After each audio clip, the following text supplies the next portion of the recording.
Շնորհակալություն Էմանուել Մարգարյան, Armen Press պետական լրատվական գործակալություն, հարցս առնչվում է վիզաների ազատականացմանը, նախ Ֆրանսիայի հարկարժան արտգործնախարարին եմ ուզում հարցը ուղղել,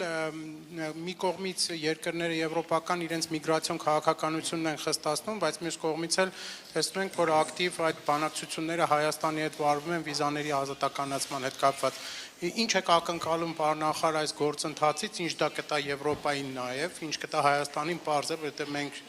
սպասում ենք դրական ավարտին այդ գործընթացի, եւ օգտվելով առիթից նաև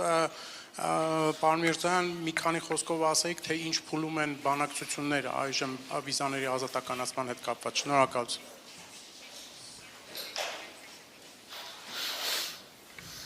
Je vais vous répondre comme je l'ai dit tout à l'heure que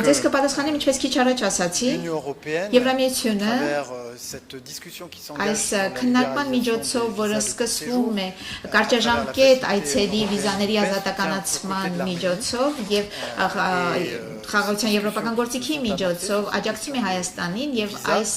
բանակցությունները հուսով եմ, ցանկանում եմ, որ կհանգեցնեն ստեղծելու նոր հնարավորություններ ի նպաստ հայերի, բայց նաև Եվրամիության։